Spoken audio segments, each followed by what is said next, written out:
Bismillah, Assalamualaikum warahmatullahi wabarakatuh. Sahabat Al-Quran semua, mohon untuk ditunggu sebentar lagi ya, karena di beberapa tempat baru adzan subuh dan ada yang baru iqamah, jadi kita tunggu dulu sampai jam 5.10.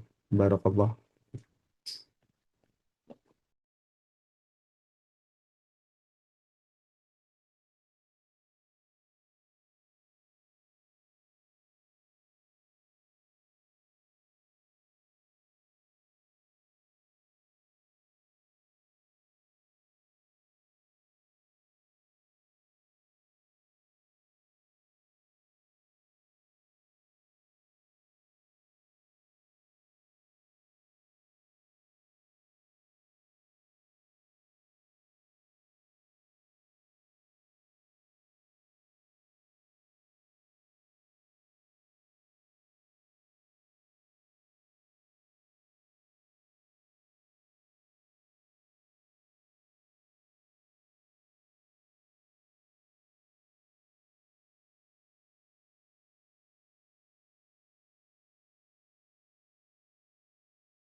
Baik, Alhamdulillahirrabbilalamin. Wabihi nasta'in ala umuri dunya wa din. Wa ala alihi wa sahbihi wa sallim. Rabbi sadri wa yassirli walul uqdatan min lisani yafqahu qawli. Asyhadu an la ilaha illallah wa asyhadu anna Muhammad abduhu wa rasuluhu la nabiyya ba'da. فقد الله تعالى في كتابه الكريم أعوذ بالله من الشيطان الرجيم بسم الله الرحمن الرحيم يا أيها الذين آمنوا اتقوا الله حق تقاته ولا تموتن إلا وأنتم مسلمون الآية وقال رسول الله محمد صلى الله عليه وسلم اتق الله ثم كنت رضيت بالله ربا وبالإسلام دينا وبمحمد نبيا ورسولا. Alhamdulillah, Assalamualaikum warahmatullahi wabarakatuh. Ayah bunda sekalian yang dirahmati Allah Subhanahu wa taala, sahabat Al-Qur'an, Alhamdulillah pada pagi hari ini, di subuh ini kita bisa melaksanakan salah satu kewajiban kita sebagai umat muslim, yakni menuntut ilmu.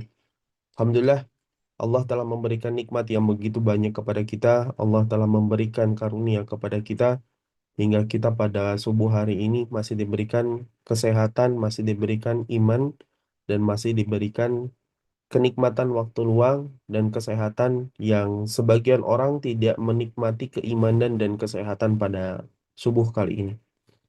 Sahabat Al-Quran yang dimuliakan Allah Subhanahu wa Ta'ala, salawat serta salam semoga tetap dilimpah curahkan kepada baginda Nabiullah Muhammad Sallallahu Alaihi Wasallam, manusia yang seluruh kehidupannya adalah perjuangan, manusia yang senantiasa hidupnya dalam karunia Allah Subhanahu wa Ta'ala.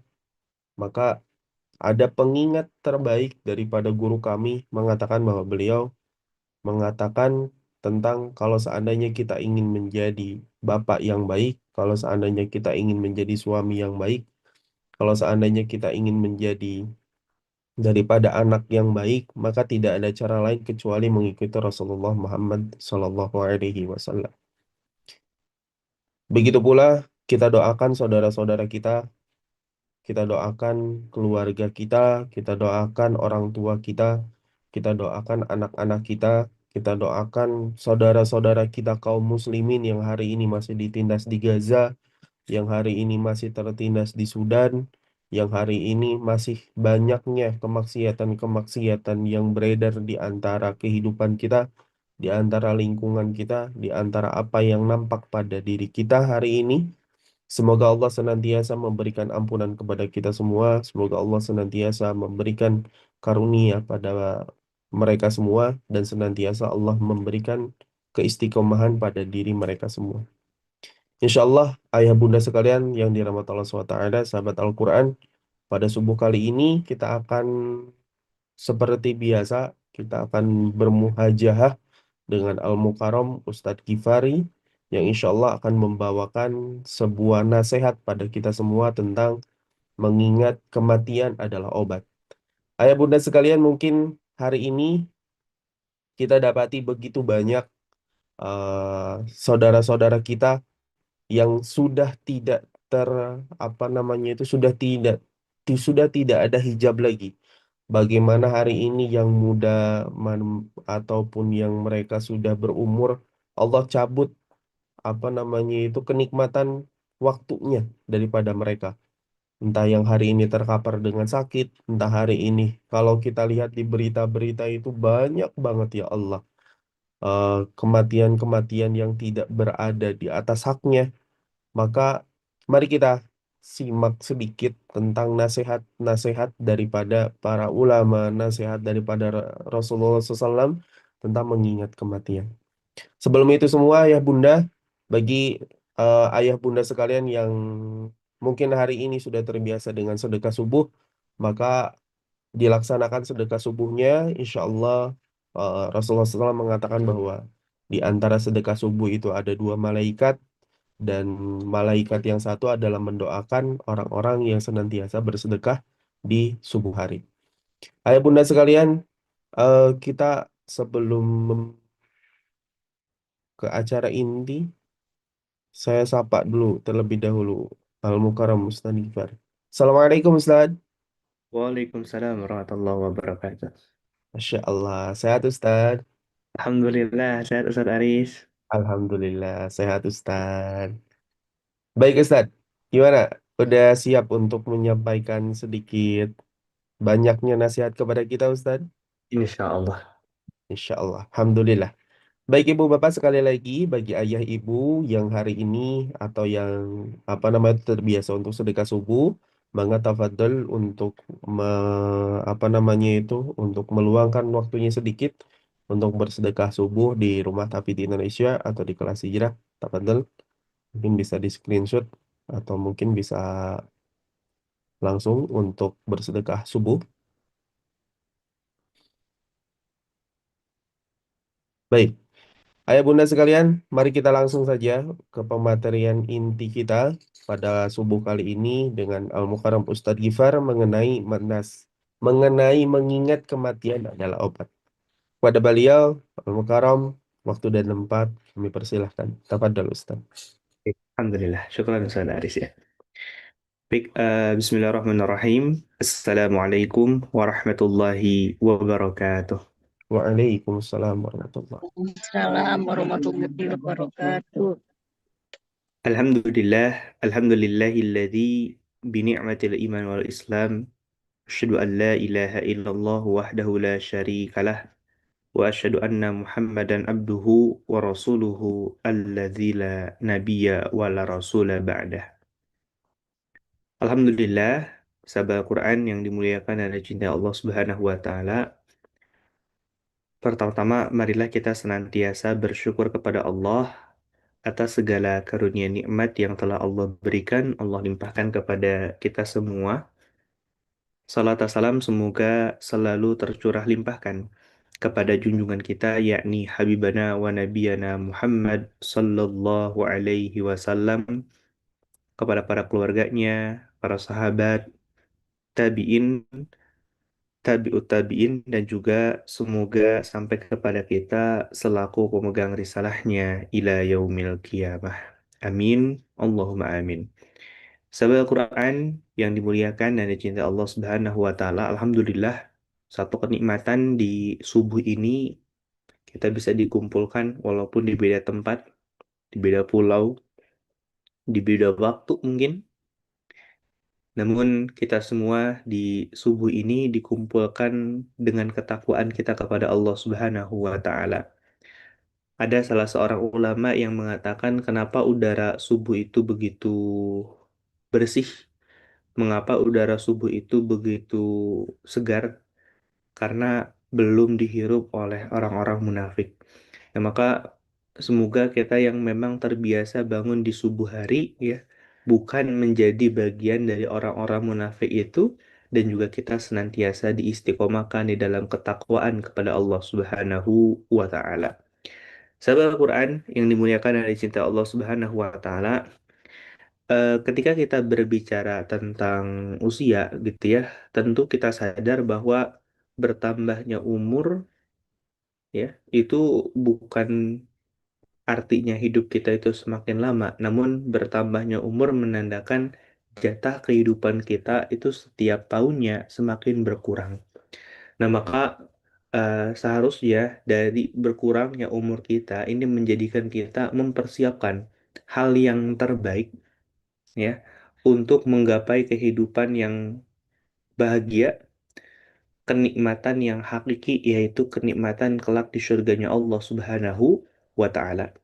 Karena tentu eh, cara pandang seorang muslim itu adalah mereka melewati kehidupan dunia. Kalau orang-orang kafir itu kan eh, ketika berpikir itu ya dunia sentris gitu ya. Apa yang mau dia raih ketika dia hidup di dunia. Kalau muslim tidak seperti itu. Kalau misalkan yang dituju itu hanyalah kaya, terus setelah kaya mau apa? Kalau memang yang dituju itu adalah harta, terus kalau sudah mendapatkan harta mau apa gitu? Kalau memang yang dituju itu adalah jabatan, terus setelah punya jabatan itu apa? Makanya kita itu diingatkan oleh Allah Subhanahu wa taala di dalam Al-Qur'an, ya ayyuhalladzina amanu taqullaha wal tanzur nafsum ma qaddamat lighad.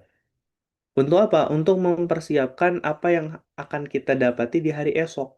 Nah, esok di situ bukan esok dalam kehidupan dunia, namun makna esok di sana artinya adalah dalam kehidupan akhirat nanti. Jadi pandangan kita itu luas, nggak terbatas dengan kehidupan dunia, tapi kita juga memandang sampai kehidupan kehidupan nanti di akhirat. Nah, maka sahabat Quran yang dimuliakan Allah Subhanahu wa taala, kalau mungkin sebelumnya ketika kita melakukan sesuatu, standarnya itu adalah suka atau tidak suka, ya, happy atau tidak happy, kayak gitu ya. Nah, standar hari ini tuh harus berbeda. Standar kita dalam berbuat itu bukan lagi suka atau tidak suka, tapi standar kita dalam berbuat adalah tentang apakah yang kita lakukan ini berorientasi terhadap akhirat kita atau tidak. Berorientasi bermanfaat atau untuk kehidupan akhirat kita atau tidak. Ya, kalau memang bermanfaat untuk kehidupan akhirat kita, maka lakukanlah. Tapi kalau memang tidak bermanfaat untuk kehidupan akhirat kita, maka tinggalkanlah seperti itu. Sahabat Quran yang dimuliakan dan dicinta Allah Subhanahu wa taala, karena sesungguhnya terutama bagi kita yang mungkin umurnya sudah mencapai 40 tahun. Para ulama itu mengatakan sesungguhnya ketika umur itu sudah sampai 40 tahun, maka sudah terdengar lonceng kematian yang pertama. Masuk di umur 50 tahun, eh, masuk lonceng kematian yang kedua. Masuk di umur 60 tahun, berbunyi lonceng kematian yang ketiga. Dan sangat jarang orang yang mendengar lonceng kematian keempat, kelima, sampai seterusnya. Bukan berarti nggak ada, tapi sangat jarang. Sangat sedikit orang yang mendengar lonceng kematian keempat, lima, bahkan yang ketiga pun seringkali banyak orang yang tidak mengalaminya. Nah, maka dari itu, kenapa kita masih dibangunkan pagi ini? Kenapa kita masih dibangunkan subuh ini gitu ya? Karena Allah tahu kita ini masih banyak salahnya. Allah tahu kita ini masih banyak kurangnya. Dan Allah ingin kita semua bertaubat. Jadi bukan tanpa sebab kenapa Allah masih berikan kehidupan kepada kita. Ada orang yang lebih soleh daripada kita. Ada orang yang lebih baik daripada kita, ya, ada orang yang lebih sempurna daripada kita, gitu ya, tapi Allah sudah nggak berikan kehidupan kepada dia, sedangkan kita yang banyak kurangnya, yang banyak dosanya, masih Allah hidupkan. Tandanya apa? Itu sifat Rahman Rahimnya Allah, memberikan kesempatan kepada kita yang cukup untuk apa? Untuk memperbaiki kesalahan kita di masa lalu, untuk mempersiapkan pada kehidupan nanti di akhirat, yaitu kehidupan yang penuh dengan keabadian. Sahabat Quran yang dimuliakan Allah Subhanahu wa taala. Coba Ustaz ingin bertanya, ketika sahabat semua melihat gambar ini kira-kira apa? Apa yang terbayang? Ada yang terbayang tidak? Hmm? Senang sekali, Ustaz. Apa? Senang sekali. Oh, senang sekali. Apalagi Jiwa-jiwa yang tenang, Ustadz. jiwa-jiwa yang tenang, Masya Allah gitu ya. Ustaz aja ngeliat ya jiwa-jiwa yang tenangnya nih. Ingin Coba, ikut berangkat, Ustaz. oh ikut berangkat kayak gitu ya. Mau berangkat haji, mau berangkat umroh ya. Ya wallahu alam ya. Hmm, yang pasti gitu ya. Ya ini belum tentu berangkat haji atau umroh juga ya. Boleh jadi lagi manasik haji. Boleh jadi memang tugasnya dia sebagai model kayak gitu ya. Akhirnya apa? Pakai baju baju kain ihram Konten. seperti itu ya. Nah begini, sahabat Quran dari Allah Subhanahu Wa Taala. Kalau kita lihat dari gambar ini, maka kita mendapatkan satu kesimpulan bahwa ini mereka berdua ya boleh jadi sedang akan melakukan perjalanan ke Baitullah. Nah, begini, kita saja kayak gitu. Kalau mau melakukan perjalanan ke Baitullah itu kan persiapannya berbulan-bulan sebelum, betul? Ya, kainnya jangan sampai ketinggalan, pasportnya jangan sampai ketinggalan, kan bahaya ya sudah sampai bandara pasportnya ketinggalan seperti itu. Nah, kita udah mempersiapkan itu dari jauh-jauh hari, ya, dari jauh-jauh hari, dari jauh-jauh waktu, beberapa bulan sebelum, ya. Nanti beberapa minggu itu sudah dicek kembali gitu ya kopernya apakah sudah lengkap ataukah belum gitu. Nah, maka yang harus kita sama-sama pahami, sahabat Al-Quran yang dimuliakan Allah, hanya untuk menempuh perjalanan dari satu negara ke negara saja, kita prepare itu sehebat itu. Masa kita mau melakukan perjalanan ke kampung akhirat, ya, prepare-nya itu main-main gitu. Nggak ada persiapan sama sekali. Nggak ada persiapan yang matang, ya. Oleh karena itu, sahabat Al-Quran yang dimuliakan Allah Subhanahu wa Ta'ala, kan gini ya, kalau kita misalkan ada di bagian imigrasi, terus kita udah merasa lengkap nih surat-surat kita, kita akan merasa tenang ketika ditanya-tanya, betul? Tapi kalau misalkan suratnya ketinggalan atau ada yang data yang belum siap, pasti deg-degan ketika ada di bagian imigrasi seperti itu. Nah, maka dari itu sahabat Quran yang dimakan dan dicinta Allah Subhanahu wa taala, kalau hanya untuk menempuh perjalanan di dunia saja butuh prepare yang sehebat itu, apalagi perjalanan kita menuju kampung kampung akhirat. Namun anehnya manusia hari ini, kebanyakan mereka selalu mempersiapkan prepare yang baik untuk menempuh perjalanan dunia, namun lupa untuk mempersiapkan yang terbaik untuk menempuh perjalanan ke kampung akhirat. Sahabat Quran yang dimuliakan dan cinta Allah Subhanahu wa taala. Kemudian, eh, hal yang paling banyak dipikirkan oleh kita hari ini, ya, ya, baik itu kita sadari atau tidak adalah apa? Apa yang nanti akan kita tinggalkan untuk keluarga, ya. Uh, Pokoknya setiap anak saya itu nanti harus saya titipin satu anak satu rumah, satu anak satu usaha kayak gitu. Betul tidak, Bapak Ibu yang dimuliakan Allah? Ya, meninggalkan itu ya. Ini rumah buat yang apa? Buat anak pertama, ini rumah buat anak kedua, ini rumah buat anak ketiga gitu ya. Padahal harusnya gitu yang harus kita pikirkan tuh gini loh. Boleh jadi sahabat Al-Quran dan banyak kejadian ada orang tua yang dia tuh sudah mempersiapkan rumah untuk anak-anaknya, ternyata rezeki anaknya tuh bukan di sana, ya. Udah ngasih setiap anaknya rumah di Jakarta, ternyata rezeki anaknya itu di luar negeri. Oh, ternyata rezeki anaknya itu di luar pulau, kayak gitu. Allah yang lebih tahu akan hal itu semua. Maka seharusnya yang kita pikirkan itu bukan ke sana. Tapi yang kita pikirkan itu, sahabat Quran yang dimuliakan Allah, apakah kita akan, apa yang akan nanti kita bawa kepada Allah Subhanahu wa Ta'ala? Apa? Apa yang sudah kita persiapkan menjelang pertemuan kita dengan Allah Subhanahu wa Ta'ala? Zat yang telah menciptakan kita, zat yang telah memberikan rizki kepada kita semua. Kemudian, sahabat Quran yang dimuliakan Allah, hari ini tuh kita terlalu apa? Hari ini tuh kita terlalu sibuk untuk dikenal seperti apa di hadapan manusia. Tapi pernah tidak kita berpikir mau dikenal seperti apa kita di hadapan Allah? Mau dikenal sebagai pribadi yang seperti apa? Mau dikenal sebagai keluarga yang seperti apa di hadapan Allah Subhanahu wa taala? Nah, maka yang ketiga juga yang harus kita pikirkan itu adalah sudah siapkah laporan kehidupan yang akan kita bawa kepada Allah? Sahabat Al-Quran pasti di dunia profesional ya kalau udah ditanya laporan tuh pasti ini memusingkan, apalagi kalau laporannya belum jadi, apalagi kalau laporannya belum selesai kayak gitu. Itu saja baru di kehidupan dunia, lantas bagaimana nanti dengan kehidupan akhirat ketika kita diminta laporan di hadapan Allah Subhanahu wa taala, apakah sudah siap laporan kehidupan kita? Sahabat Quran yang dimuliakan Allah Subhanahu wa taala. Nah, maka ya, ini menjadi salah satu kesalahan terbesar ya. Salah satu kesalahan terbesar kebanyakan manusia itu adalah apa?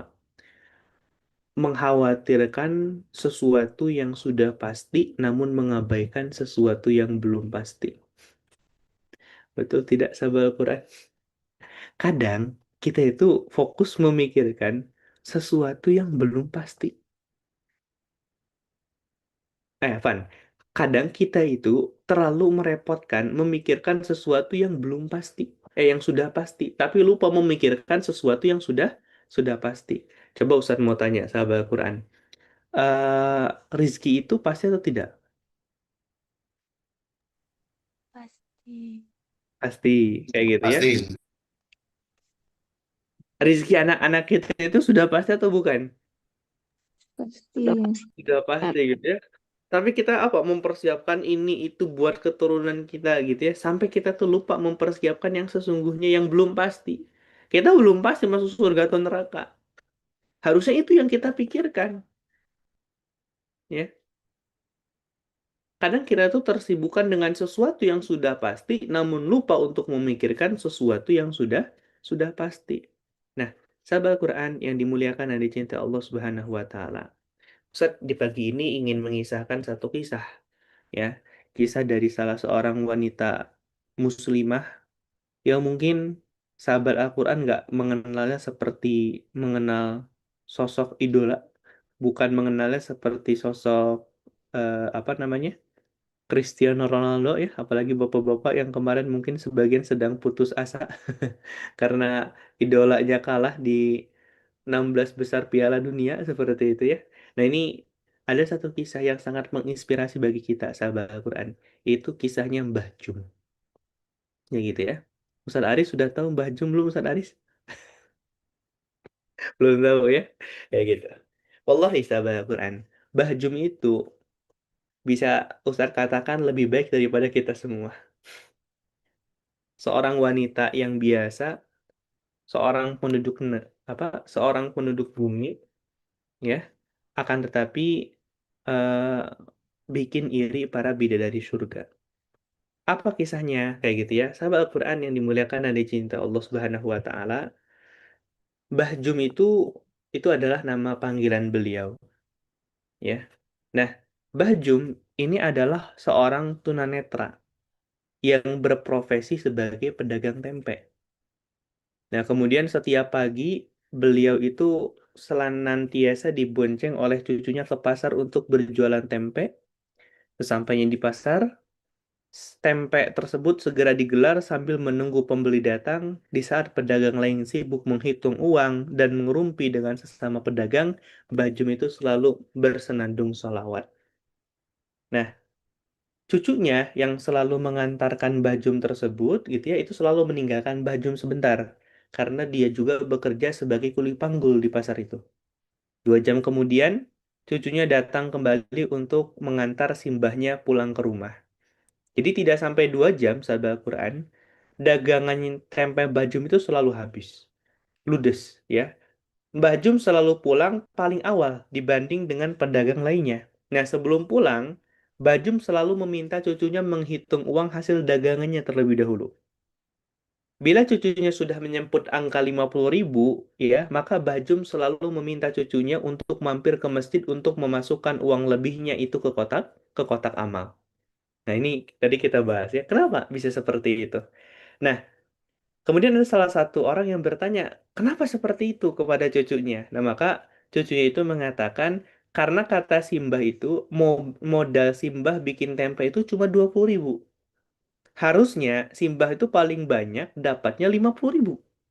Nah, kalau sampai lebih berarti itu punyanya Gusti Allah Subhanahu wa Ta'ala. Harus dikembalikan lagi. Lah, rumahnya Gusti Allah itu kan di masjid. Makanya kalau lebih dari 50.000, Mbah Jum itu meminta kepada cucunya untuk apa? Memasukkan uang lebihnya itu ke masjid. Nah, maka salah seorang reporter itu bertanya juga, kalau sampai lebih dari 50.000 itu kan haknya Simbah. Artinya Simbah itu saat itu bawa tempe lebih banyak. Nah, ternyata kata cucunya apa? Tidak, Mbak. Ya, Simba itu setiap bawa tempe itu nggak pernah berubah, jumlahnya selalu sama. Ya, yang membuat hasilnya berbeda-beda karena Simbah Zoom ini matanya itu tunanetra. Ya, ketika ada pembeli yang datang itu, gitu ya, Simba selalu mengatakan apa? Bilang ambil sendiri kembaliannya. Nah, tapi para pembeli itu sahabat Al-Quran, ketika beli selalu banyak yang bilang uangnya pas kombah gitu ya, nggak ada kembalian. Padahal banyak dari mereka yang beli tempe 5.000 ngasih uangnya 20.000. Ada yang beli tempe 10.000 ngasih uangnya 50.000 ya. Dan mereka selalu bilang uangnya pas, nggak ada kembalian. Bahkan pernah suatu hari Bajum itu penghasilannya lebih 350.000 ya.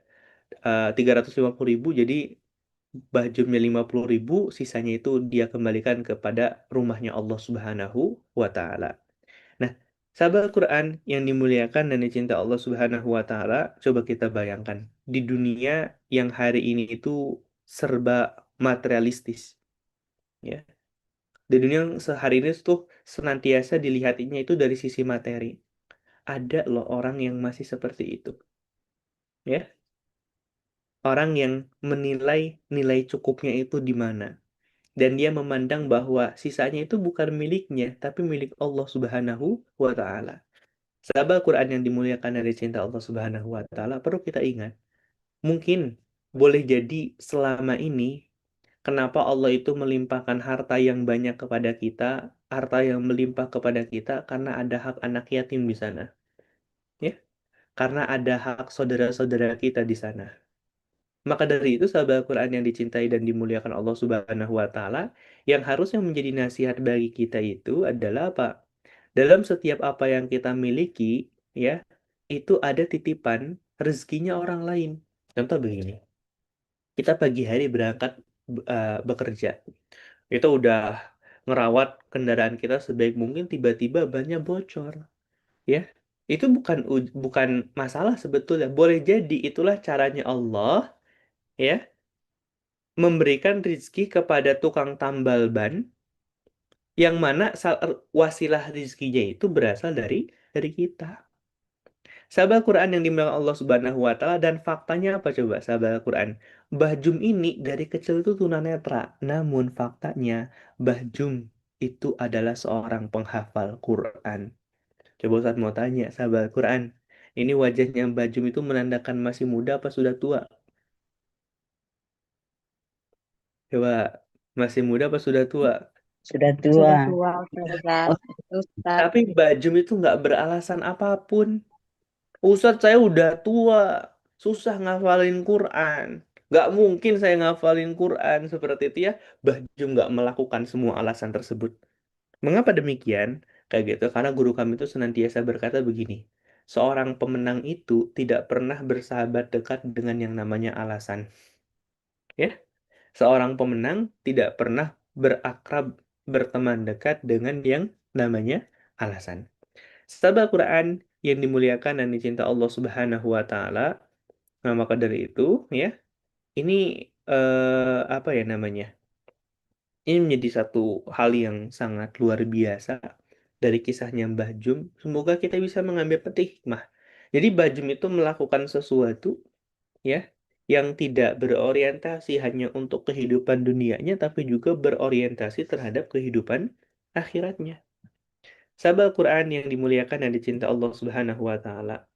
Nah, itulah mengapa di dalam Al-Quran itu, ya, di dalam sebuah hadis Rasulullah Shallallahu Alaihi Wasallam bersabda, "Khairun nas anfa'uhum linnas." Sebaik-baik manusia itu adalah yang paling bermanfaat bagi manusia lainnya.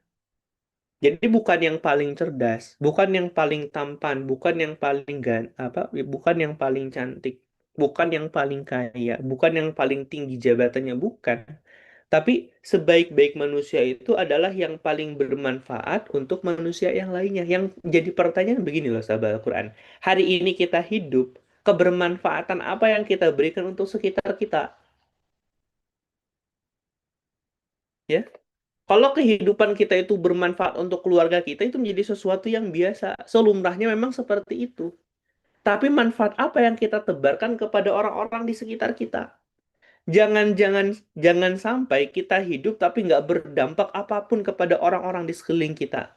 Jangan sampai selama ini kita itu hidup tapi tidak ada manfaatnya sama sekali kepada orang-orang yang ada di sekitar kita. Sahabat Al-Quran yang dimuliakan dan dicinta Allah Subhanahu wa Ta'ala, ini dahsyat loh sahabat Al-Quran. Kami membaca di dalam sebuah tafsir, ada seorang ahli tafsir itu mengatakan tentang kematian yang kerdil. Coba boleh digarisbawahi sahabat Al-Quran ya. Tentang kematian yang kerdil. Apa itu? Kalau ada orang yang mati, sibuk memikirkan diri sendiri, kemudian mati dia, maka dia mati dalam kondisi yang kerdil. Ya. Karena orang yang besar itu adalah orang yang mati dalam keadaan memikirkan umatnya Nabi Shallallahu Alaihi Wasallam. Ya. Sahabat Quran yang dimuliakan dan dicinta Allah Subhanahu Wa Taala. Jadi tidak pernah ada pun satu orang yang besar, ya, yang mati dalam kondisi memikirkan dirinya sendiri. Mereka sudah selesai dengan dirinya.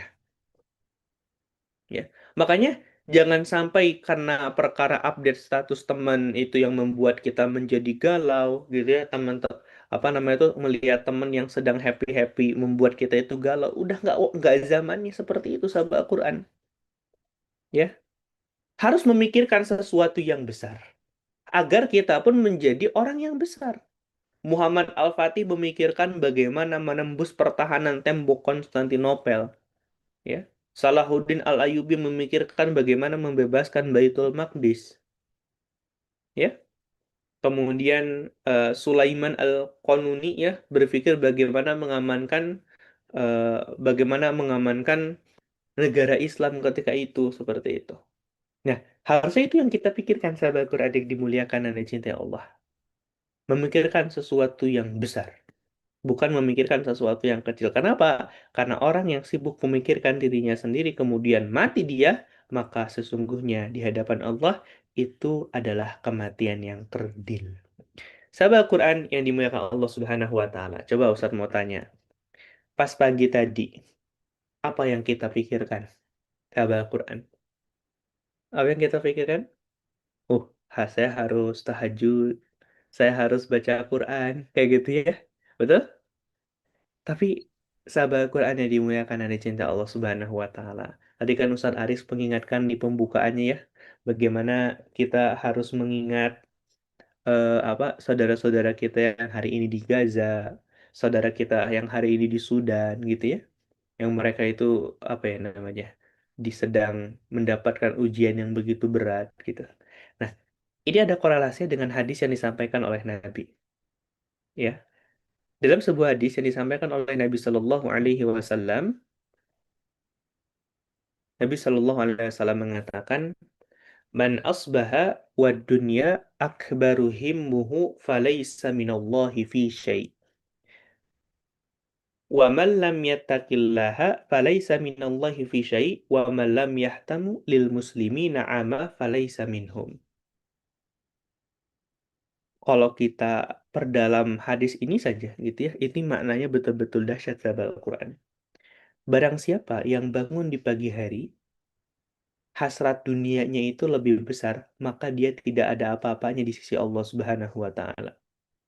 Dan barang siapa yang tidak memperhatikan urusan kaum muslimin, maka dia bukan termasuk golongan dari mereka. Coba bayangkan sahabat Al-Quran, bagaimana kalau selama ini ya kita rajin memperbaiki bacaan Quran kita rajin belajar, kita rajin sholat malam, kita rajin apa namanya baca Quran gitu ya. Tapi karena kita tidak pernah memikirkan kondisi kaum muslimin secara keseluruhan, tiba-tiba apa? Nanti di akhirat dikatakan falaisa minhum, engkau itu bukan bagian dari golongan mereka. Apa yang paling kita pikirkan ketika kita bangun di pagi hari sahabat Al-Quran? Apakah lebih tinggi hasrat dunia kita daripada akhirat kita? Apakah lebih tinggi apa namanya itu hasrat duniawi kita dibandingkan kehidupan akhirat kita? Ini yang harus jadi pertanyaan sahabat Al-Quran yang dicintai Allah. Jangan sampai ya, jangan sampai kita itu tersibukkan dengan sesuatu yang sifatnya itu hanya dunia saja. Sifatnya itu hanya pribadi saja, tanpa kita memikirkan bagaimana kondisi saudara-saudara kita di sana, saudara-saudara kita Muslim yang lain. Coba, kalau kita lihat ya, banyak sekali PR kepada saudara-saudara kita, kepada tetangga-tetangga kita, kepada masyarakat di sekitar kita. Banyak sekali PR sahabat Al-Quran. Ya, bagaimana mereka seringkali melalaikan sholatnya, bagaimana seringkali mereka itu mengabaikan menutup auratnya, bagaimana seringkali mereka itu tersibukkan hanya dengan kehidupan dunianya sampai lupa untuk mempersiapkan bekal bagi kehidupan akhiratnya. Ini menjadi PR bagi kita. Jadi seharusnya keresahan seperti ini yang membuat kita resah. Ini perihal rezeki aja nggak perlu kita buat resah. Kenapa? Itu sudah dijamin oleh Allah Subhanahu wa taala. Yang harus membuat kita resah tuh misalkan ketika melihat fakta masyarakat di Indonesia 80% di antara mereka itu nggak bisa baca Quran, nggak buta huruf aksara Arab. Harusnya itu yang menjadi keresahan dalam hati kita. Ya, ketika melihat anak-anak kaum muslimin jauh dari nilai-nilai agama hari ini, mereka lebih mempertimbangkan yang namanya ilmu. Jadi dalam Islam itu hanya ada dua, ada ilmu, ada juga sakofah. Nah, orang hari ini fokus banget kepada ilmu, tapi lupa mempelajari sakofah. Sakofah itu keilmuan di dalam Islam. Sahabat Al-Quran yang dimuliakan dan dicintai Allah Subhanahu wa Ta'ala. Nah, maka dari itu, ya, nah, eh, berkah kehidupan, ya, berkah kehidupan kita ini akan kita dapatkan ketika kita meninggalkan dua hal. Ya, satu lagi, Berkah kehidupan akan kita dapatkan ketika kita itu meninggalkan dua hal. Yang pertama, legacy, yang kedua, value. Ya, apa itu legacy, sahabat Al-Quran? Coba ada yang tahu? Legacy itu apa? Pengakuan Ustadz. Apa? Pengakuan. Pengakuan. Ada lagi? Warisan. Ya, Lisan. value dan juga nilai. Sahabat Al-Quran yang dimuliakan Allah Subhanahu wa Ta'ala. Ustadz ingin sedikit berkisah. Mungkin ada di antara sahabat semua yang sudah tahu kisah ini, ada juga yang belum kayak gitu ya. Ustadz Aris, tahu nggak Easy Edi Ustadz Aris? Aduh, kurang tahu tadi. Ya, bukan ini ya, bukan yang jualan bubur yang suka keliling, bukan. Itu Pak Edi seperti itu ya. Easy Edi, sahabat Al-Quran. Ini kalau tadi kan Ustadz ngebahasnya tentang Islam semua, oke. Kita sedikit belajar dari sejarah Barat. Ya, Easy Edi, itulah namanya. Dia adalah seorang pengacara ulung, gembong mafia El Capone di Chicago tahun 1920 sampai 1930. Saking ulungnya Easy Edi dalam memahami hukum yang diterapkan di Amerika ketika itu, sampai-sampai Easy Edi ini mampu membuat El Capone bersama dengan reng-rengannya itu selalu terbebas dari jerat hukum. Nah, karena keberhasilannya itu, maka mafia El Capone ini memberikan apapun yang diinginkan oleh Easy Edi. Berupa harta, rumah, pesawat, mobil terbaik ketika itu. Bahkan sampai-sampai di tahun tersebut, sahabat Al-Quran yang dimuliakan Allah, Easy Edi itu punya satu komplek di Chicago, ya, komplek perumahan elit di Chicago, dan itu punya milik Easy Edi aja. Ya, hadiah yang dikasih oleh Al Capone bersama dengan reng-rengannya. Dia sudah memberikan apapun kepada anaknya sesuatu yang diinginkannya. Kalau anaknya ingin kendaraan, maka Easy Edi berikan kendaraan terbaik. Kalau anaknya ingin rumah, maka Easy Edi berikan rumah yang terbaik. Namun, pada akhirnya Easy Edi itu bertanya kepada dirinya sendiri, apakah anakku itu akan bangga ya ketika mengetahui bapaknya adalah pelindung penjahat?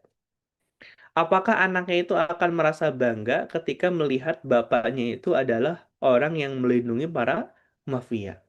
Nah, maka melihat hal tadi, Izedi itu mengambil keputusan yang besar. Apa itu? Dia bekerja sama dengan FBI untuk apa? Untuk memenjarakan El Capone bersama dengan reng-rengannya. Dan suatu hari, ketika Izedi itu sedang mengendarai kendaraan, tiba-tiba diberhentikan oleh kendaraan yang lain, kemudian mereka keluar membawa senjata, dan ketika itu mereka tembak Easy Eddie sampai mati. Dan tentu Easy Eddie tahu bahwa itulah resikonya.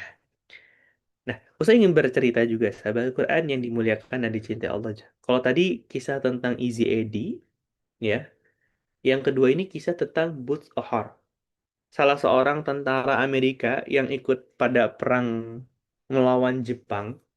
Ya, dia adalah seorang pilot yang mana ketika dia akan pergi untuk berperang ke Jepang menggunakan pesawat yang diterbangkan dari kapal induk Amerika ketika itu, ketika sudah berjalan di atas, dia sadar, oh ternyata ya, dari pesawat semua pesawat yang berangkat ketika itu ternyata hanya pesawatnya yang bahan bakarnya itu belum terisi full. Nah, maka dia mengambil keputusan untuk kembali lagi ke kapal induk untuk apa? Untuk mengisi bahan bakarnya secara full terlebih dahulu. Nah, kisah ini dimulai ketika Butch O'Hare ini melakukan perjalanan ke kapal induk, dan di perjalanan tersebut Butch O'Hare itu bertemu dengan 10 pesawat pembom Jepang. Ya, 10 pesawat pembom Jepang. Nah, ketika melihat hal ini, ya, Bus Ohor itu menyadari bahwa teman-temannya yang ada di kapal induk itu belum ada yang sadar ada pesawat di atas mereka yang mau membom kapal induk mereka. Nah, di situ Bus Ohor ini mengambil satu keputusan yang berat apa? Dia akan menghadapi 10 pesawat pembom Jepang walaupun hanya seorang diri. Maka dari pertarungannya yang epik gitu ya, 3 pesawat akhirnya jatuh gitu ya. kemudian 3 pesawat lagi akhirnya jatuh, tersisa 4 pesawat. Dan ketika itu, gitu ya, 4 pesawat ini sadar, yang dihadapinya itu orang yang nekat. Hingga akhirnya 4 pesawat Jepang ini memilih untuk mundur. Dan sahabat Al-Quran tahu tidak, ketika kejadian itu disaksikan oleh teman-temannya yang ada di kapal induk hingga pada akhirnya Butz Ohar ini, ya, karena sudah melindungi mereka dari kapal dari pesawat pembom tersebut, mendapatkan satu penghargaan, ya, mendapatkan satu penghargaan eh, dari pemerintah ketika itu. Apa yang membuat menarik dua kisah ini, sahabat Al-Quran? Yang membuat menarik dari dua kisah ini adalah apa? Ternyata Butz Ohar ini adalah anaknya Easy Eddie. Ya, jadi kalau kita baca yang sebetulnya membuat apa ya? Membuat cerita ini itu menjadi hebat itu adalah apa? Ternyata Butz Ohar ini adalah anaknya Easy Eddie. Artinya apa? Easy Eddie sadar betul dia sudah menurunkan sebuah legacy, warisan, dan juga value, sebuah nilai yang itu terus dibawa oleh anaknya. Anaknya merasa bangga kepada ayahnya karena ayahnya sudah memberantas orang-orang jahat di negaranya. Kayak gitu ya, di negerinya.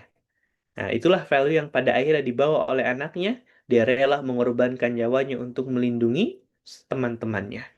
Nah, maka dari itu, sahabat Al-Quran yang dimuliakan Allah, apa yang sudah kita tinggalkan? Coba, sahabat Al-Quran. Apa yang akan kita wariskan untuk generasi penerus kita? Karena yang paling kita khawatirkan itu adalah apa? Kita meninggalkan sesuatu, kita itu meninggalkan generasi yang lemah sepeninggal kita. Generasi yang bahkan mereka itu nggak mengenal Allah Subhanahu wa Ta'ala. Harusnya itu yang kita khawatirkan, sahabat Al-Quran. Ya, jangan sampai kita meninggalkan generasi yang lemah. Jangan sampai kita meninggalkan generasi yang mereka itu tidak mengenal kepada Robnya. Apa yang perlu kita banggakan kalau mereka itu ya penuh dengan penghargaan dunia, tapi mereka tidak mengenal Allah? Bagaimana kita akan merasa bangga akan itu semua?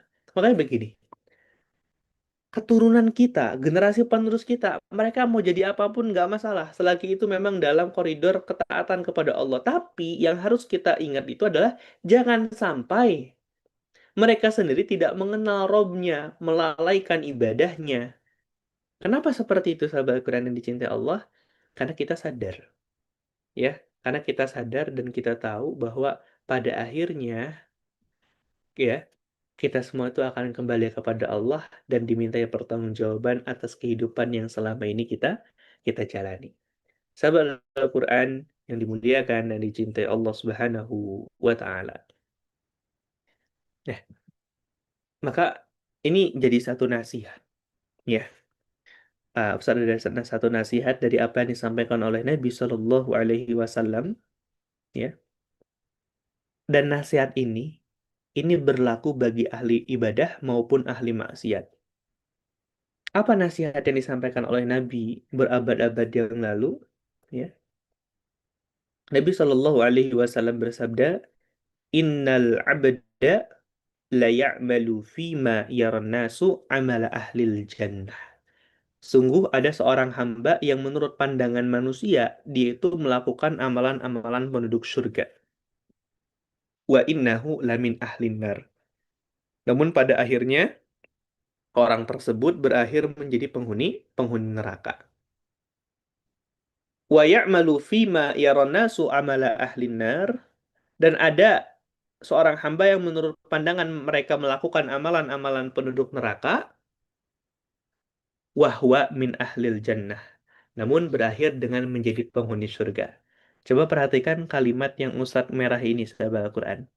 Wa innamal a'malu bi khawatimiha. Ya, sungguh amal itu dilihat dari ujungnya. Amal itu dilihat dari akhirnya. Ini jadi nasihat.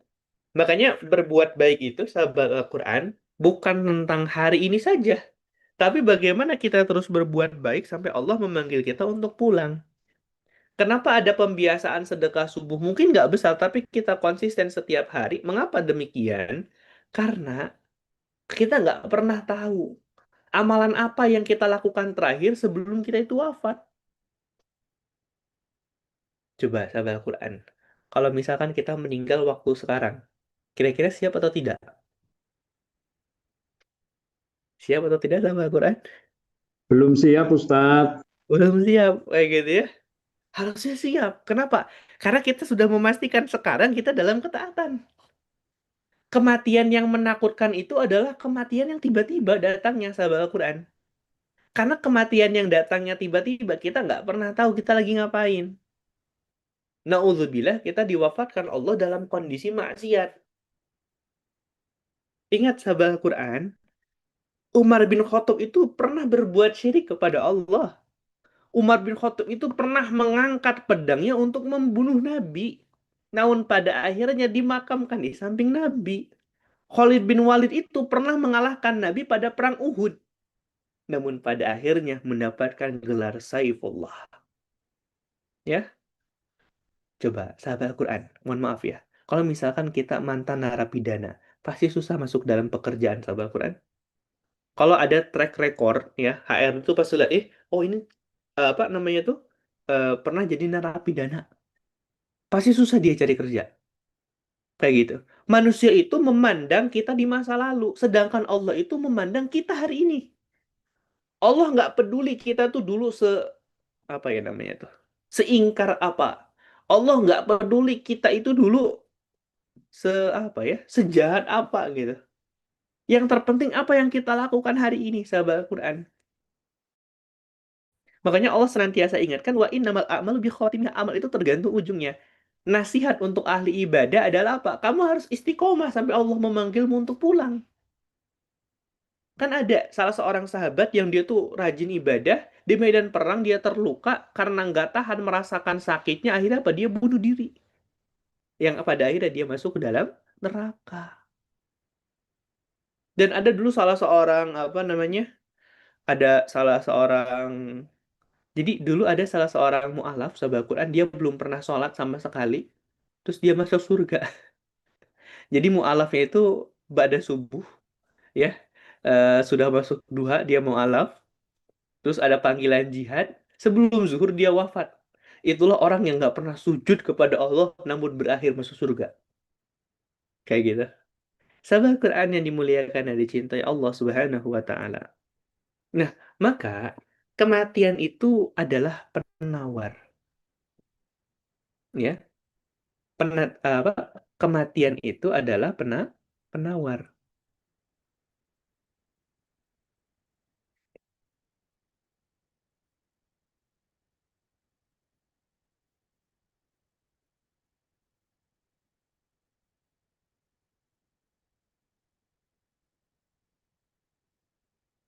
Ya, kematian itu adalah penawar, sahabat Al-Quran yang dimuliakan Allah.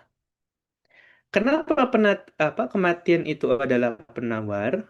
Ya, coba di sini. Nabi sampaikan apa? Perbanyaklah aksiru zakaroha, ya. Jadi perbanyaklah mengingat pemutus kelezatan, yaitu kematian. Kenapa? Karena sesungguhnya tidaklah seorang mengingatnya ketika dalam keadaan sempit, melainkan dia akan melapangkannya. Tidaklah seseorang mengingatnya dalam keadaan lapang, melainkan dia akan menyempitkannya. Artinya apa? Beginilah sahabat Al-Quran. Ketika kita senantiasa mengingat kematian, ya kita tuh akan melihat segala persoalan dunia itu adalah persoalan yang kecil. Persoalan yang sederhana, sahabat Al-Quran. Bukan sesuatu yang besar. Sahabat Al-Quran yang dimuliakan dan dicintai Allah Subhanahu wa Ta'ala. Nah, maka dengan kita mengingat kematian, ya, Ustadz aja mungkin kalau dia dari umur mungkin masih muda gitu ya. Tapi ya tiap hari ingat mati, sahabat Quran. Ya, ya, nggak tahu gimana ya kalau ibadah tadi tuh adalah ibadah terakhir kita gitu. Coba sahabat Quran. Kalau subuh tadi adalah sholat terakhir kita, bagaimana kita menjalaninya? Kalau bacaan Quran sebelum subuh tadi itu adalah bacaan Quran terakhir kita, bagaimana kita menjalaninya? Kalau sedekah subuh tadi itu adalah sedekah terakhir kita, bagaimana kita akan melakukannya? Itu yang harus jadi pertanyaan lah. Kalau misalkan, bahkan ini, kita mau berangkat kerja. Kalau misalkan ini adalah pertemuan terakhir kita dengan istri kita, bagaimana kita akan, apa namanya tuh, melakukannya seperti itu. Nah, maka orang yang senantiasa mengingat kematian, kematian itu jadi obat, ya. Maka orang yang senantiasa mengingat kematian, yang pertama, dia akan bersegera dalam taubat. Puas hatinya, semangat ibadahnya, kayak gitu ya. Sedangkan orang yang lupa akan kematian, dia akan mendapatkan 3 hukuman. Yang pertama, menunda taubat. Yang kedua, tidak ridho dengan keadaan. Dan yang ketiga, malas dalam ibadah kepada Allah Subhanahu wa Ta'ala. Kenapa orang itu lalai dalam ibadah kepada Allah? Karena mereka fahamnya, mereka sadarnya umur mereka itu masih panjang. Ya, umur mereka itu masih masih panjang sahabat Al-Quran. Padahal nggak ada yang menjamin itu semua. Ya, tidak ada. Tidak ada yang menjamin itu semua sahabat Al-Quran. Nah, maka dari itu, ya, sahabat Al-Quran yang dimuliakan dan dicintai Allah Subhanahu wa Ta'ala, Ustadz sangat rekomendasikan sahabat semua beli kitab At-Tazkirah karya Imam Al-Qurtubi. Ya, kitab At-Tazkirah karya Imam Al-Qurtubi. Sebentar, Ustadz hilangkan dulu ininya. Hmm.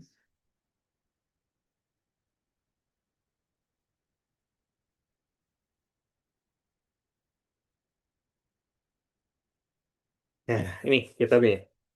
Terjemahnya seperti ini. Tebal, kayak gitu ya. Ini rekomendasi banget sahabat Al-Quran. Isinya begitu dahsyat. Ya, ya ini isinya begitu dahsyat ya. Kitab At-Tazkirah. Nggak terlalu mahal kok sahabat Al-Quran. Bisa dibaca karena belinya yang terjemah. Kayak gitu ya. Nah, ini penting. eh Menjelaskan tentang apa bekal terbaik kita menjelang kematian, termasuk juga bagaimana proses ketika kita ada di alam barzah, dan juga proses bagaimana ketika kita nanti ada di alam akhirat. Bagaimana kematian yang su'ul khotimah dan juga bagaimana kematian yang husnul khotimah. Termasuk bagaimana cara menalkin orang yang sedang sakaratul maut disampaikan di sini. Ya, coba usah mau tanya. Biasanya kalau orang nalkin itu diulang berkali-kali atau cukup 1 kali? Cukup 1 kali, Ustaz. Harusnya cukup 1 kali. Nah, kebanyakan orang yang membersama itu adalah diulang. Hingga membuat orang yang sedang sakaratul maut pada akhirnya panik. Jadi, sahabat Al-Quran yang dimuliakan Allah, sebetulnya ketika kita menalkin, itu cukup 1 kali aja. Jadi, kalau misalkan dia udah mampu mengucapkan kalimat syahadat, cukup. Selesai. Ya. Biar apa? Tidak membuat orang yang akan meninggal dunia itu merasa panik. Kayak gitu ya. Sahabat Al-Quran yang dimuliakan dari cinta Allah Subhanahu wa Ta'ala. Nah, kesungguhan iblis dan juga tentaranya, ini dalam hadis riwayat Muslim, inna syaitona yahduru ahadukum inda kulli syai'in min sya'nihi. Sesungguhnya setan itu selalu hadir di sisi seseorang dalam setiap urusannya. Jadi Pak Komar jangan merasa dirinya itu sedang sendiri, Pak Komar. Itu samping kanan kiri depan belakang itu setan semua itu. Ini juga di samping Ustadz ada setan gitu ya. Ya nggak tahu ya di samping mananya. Intinya, sahabat Al-Quran, setan itu selalu hadir dalam urusan kita. Makanya, begini. Kita tuh harus sadar bahwa kita tuh di dunia itu dalam kondisi berperang. Coba, kalau kita dulu ada di tahun sebelum Indonesia itu merdeka, ya. Walaupun sekarang juga kita nggak tahu apakah sudah merdeka atau belum ya. Dulu sebelum Indonesia merdeka, contohnya sahabat Al-Quran. Kita dalam kondisi berperang melawan penjajah. Nah, setiap hari kan kita dalam kondisi sigap, betul? Dalam kondisi siaga. Bagaimana kalau musuh datang seperti itu? Nah, harusnya kita tuh sekarang pun dalam kehidupan dunia kita tuh memasang kondisi kita tuh senantiasa siaga. Kenapa? Karena setan itu nggak pernah ridho kalau kita itu berbuat baik. Kita tuh sedang berperang melawan mereka. Nah, dan sahabat Al-Quran yang dimuliakan Allah Subhanahu wa Ta'ala, ikrar iblis di hadapan Allah Subhanahu wa Ta'ala adalah apa? Aghwaytani la'aqudanna lahum siratal mustaqim. Karena engkau telah menghukum saya tersesat, saya benar-benar akan menghalangi mereka dari jalan engkau yang lurus. Ya, sahabat Quran yang dimuliakan Allah Subhanahu wa taala, dan dalam sebuah riwayat ini yang paling mengerikan sahabat Al-Quran. Semoga nanti kita bahas salah satu kajian dalam kitab At-Tazkirah ya di pertemuan-pertemuan berikutnya. Ini pembahasannya panjang banget sahabat Al-Quran, namun sederhananya begini. Dalam satu riwayat itu dijelaskan tidak ada satupun kondisi yang iblis dan juga bala tentaranya itu sungguh-sungguh untuk menggoda anak Adam selain menjelang kematiannya. Iblis berkata kepada golongannya itu adalah apa? Perhatikanlah perkara ini. Jika kalian tidak berhasil hari ini, maka kalian tidak akan dapat melakukan setelah hari ini. Jadi kesempatan terakhir iblis untuk menggoda manusia itu ya di saat detik-detik kematiannya, ketika dia sedang mengalami yang namanya sakaratul maut, sahabat Al-Quran. Maka dari itu, sahabat Al-Quran yang dimuliakan dan dicinta Allah Subhanahu wa taala, ini dalam kitab Imam Al-Qurtubi juga, ya, At-Tazkirah fi Ahwal al-Mauta wa Umuril Akhirah. Diriwayatkan dari Nabi Shallallahu alaihi wasallam bahwa seorang hamba jika menghadapi sakaratul maut, maka ada dua setan yang duduk di sisinya. Yang satu di sebelah kanannya, yang satu di sebelah kirinya. Ya. Yang berada di sisi kanannya memiliki ciri-ciri seperti bapaknya. Kemudian dia berkata, "Wahai anakku, sungguh aku sangat sayang dan cinta kepadamu. Akan tetapi matilah dalam agama Nasrani, dia adalah sebaik-baiknya agama." Bayangkan. Inilah fitnah kematian. Ya, akan datang sosok yang menyerupai orang yang kita cintai, yaitu ayah kita, kemudian meminta kita untuk wafat dalam kondisi Nasrani. Dan yang satunya, di sebelah kiri itu berwujud seperti ibunya. Dia berkata kepadanya, "Wahai anakku, sesungguhnya dahulu perutku menjadi tempatmu, asiku menjadi minumanmu, pahaku menjadi bantalmu. Akan tetapi matilah dalam agama Yahudi. Dia adalah sebaik-baiknya agama." Bayangkan. Ya, ini fitnah kematian itu begitu besar sahabat Al-Quran yang dimuliakan Allah. Nah, maka dari itu, sahabat Al-Quran yang dicintai Allah, hari ini kita beramal, esok hitungannya. Ya. Jadi, sahabat Al-Quran yang dimuliakan Allah Subhanahu wa taala, hari ini kita beramal, esok itu hitungannya. Nah, sahabat Al-Quran yang dimuliakan dan dicintai Allah Subhanahu wa taala, eh, kita harus mempersiapkan yang terbaik untuk kehidupan akhirat kita. Karena pada akhirnya ketika anak Adam itu meninggal, maka akan mengikutinya ke alam kubur itu tiga hal. Yang pertama, ahluhu, keluarganya. Yang kedua, maluhu, hartanya. Yang ketiga, amaluhu, amalannya. Yang dua pertama itu akan meninggalkannya, sahabat Quran. Secinta apapun keluarganya kepada dia, ya pasti akan meninggalkannya. Karena nggak akan mereka menemani di alam kubur. Sebanyak apapun hartanya ya tentu akan meninggalkannya karena nggak mungkin dimasukkan ke dalam alam kuburnya dan tidak bermanfaat apapun ketika dimasukkan ke sana seperti itu. Dan yang akan setia menemani kita hanyalah amalan-amalan yang kita kita kerjakan. Nah, sahabat Quran, maka Nabi pun memberikan nasihat dalam sabdanya kepada kita. Sahabat Quran, mau nggak diingat oleh Allah? Mau? Mau Mau Coba banget. ya, mau banget gitu ya. Apa namanya? Bagaimana cara agar kita itu diingat oleh Allah? Udah Nabi sampaikan dari berabad-abad yang lalu ya. Cara agar kita itu diingat, dikenal oleh Allah Subhanahu wa taala adalah apa? Ta'arraf ilallahi firraha ya'rifka fisyiddah. Kenalilah Allah di saat senang, yaitu di saat lapang, niscaya Allah akan mengenalmu di saat susah. Makna makna mengingatmu di saat susah itu ada dua. Yang pertama, ketika nanti di kondisi sakaratul mautnya, Allah yang nanti akan memudahkan dia untuk mengucapkan kalimat syahadat, dan ketika ada di alam kubur, Allah yang akan memudahkan lisannya untuk menjawab pertanyaan malaikat yang akan menanyainya di alam kubur. Ya. Kenapa harus di saat senang? Karena kadang kita itu ingat kepada Allah di saat lupa, di saat susah. Betul? Baru ingat ketika apa? Baru ingat kepada Allah di akhir bulan ya. Ketika dompetnya sudah mulai mengering gitu ya, uangnya udah mulai sedikit kayak gitu ya, baru ingat kepada Allah ketika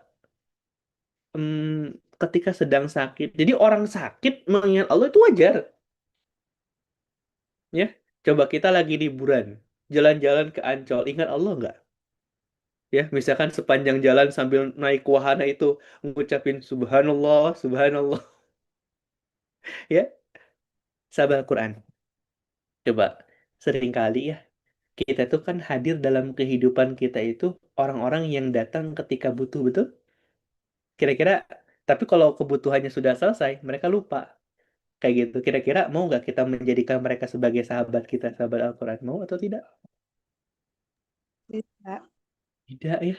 Mereka yang datang hanya ketika butuh, tapi setelah kebutuhannya selesai, mereka meninggalkan kita. Saya setuju, tidak, nggak apa ya, nggak perlu menjadikan mereka itu sebagai teman kita. Tapi beginilah, sahabat Al-Quran, pernah nggak sih kita berpikir, kenapa ya Allah itu seringkali datangkan kepada kita orang-orang yang datang hanya ketika butuh saja. Tapi ketika kebutuhannya selesai, mereka kembali hilang. Boleh jadi itu bentuk teguran Allah kepada kita. Karena mungkin selama ini kita pun interaksi kita dengan Allah seperti itu. Datang ketika punya hajat, dan ketika hajatnya sudah terpenuhi, kita kembali lupa kepada Allah Subhanahu wa Ta'ala. Jadi, kalau kita mau dikenal oleh Allah, mau diingat oleh Allah, maka apa? Kenalilah Allah di saat senang kita, niscaya Allah akan mengenal kita di saat susah kita. Sahabat Al-Quran yang dimuliakan dan dicintai Allah Subhanahu wa Ta'ala. Ketika kita hidup, kita tuh banyak sekali keinginan. Betul? Pengen A, pengen B, pengen C gitu ya. Udah punya motor, pengen punya mobil. Udah punya mobil, pengen punya kereta, pengen punya pesawat. Segala pengen. Ya. Makanya begini loh. Kalau kita sehat, keinginannya banyak. Tapi sekalinya kita sakit, keinginannya cuma satu apa? Saya sehat. Ketika kita hidup, keinginannya banyak. Tapi ketika kita wafat, keinginannya hanya satu. Apa? Qala rabbirji'u la'alli a'malu salihah. Ya Rob, kembalikanlah aku ke dunia agar aku dapat mengerjakan amal yang solih. Itu sahabat Al-Quran. Hanya itu yang diinginkan. Qala rabbirji'u, meminta untuk dikembalikan ke dunia. La'alli a'malu salihan, untuk melaksanakan amal solih. Nah, terakhir, sahabat Al-Quran yang dimuliakan dan dicinta Allah Subhanahu wa Ta'ala, ini terakhir. Sahabat Al-Quran, ini menjadi nasihat bagi kita semua. Ya, ini gambar apa ini sahabat Al-Quran? Lagi senyum ya. Coba Ustaz mau tanya, siapa di antara sahabat semua yang mau bahagia? Wah, nggak ada yang jawab ini. Mau pada bahagia tidak? Mau, Saya Ustaz. Mau Ustaz. Kayak gitu ya. Masya Allah. Gimana? Terus gimana caranya bahagia? Bersyukur. Bersyukur kayak gitu ya. Allah. Oke. Sahabat Al-Quran yang dicinta Allah sebagai penutup. Laksanakan yang diperintahkan Allah. Masya Allah ya. Coba ini sebagai penutup sahabat Al-Quran. Tahukah sahabat, siapa orang yang paling bahagia itu? Ya, orang yang paling bahagia, ya, orang yang paling bahagia itu adalah mereka yang nafasnya sudah berakhir, namun pahala kebaikannya terus mengalir. Itulah orang yang paling bahagia, sahabat Al-Quran. Orang yang nafasnya sudah berakhir, namun pahala kebaikannya terus mengalir. Sahabat Al-Quran yang dimuliakan dan dicinta Allah, dan siapa orang yang paling sengsara?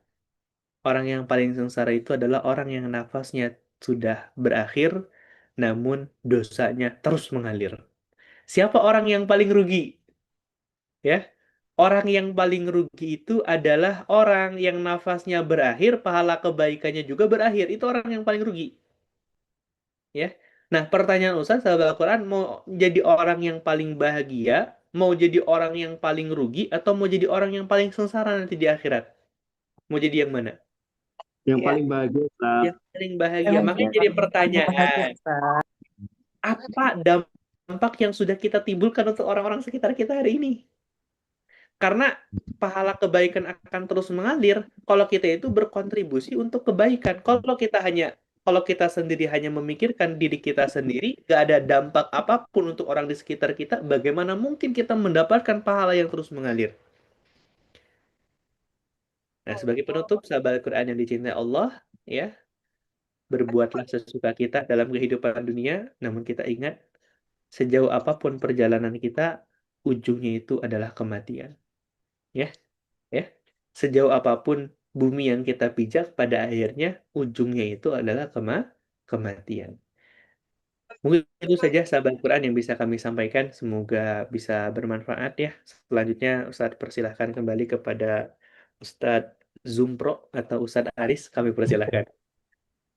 Baik Ustaz, Alhamdulillah, jazakumullah khairan kasiran Ustaz atas materi yang telah disampaikan, nasihat-nasihatnya tentang kematian.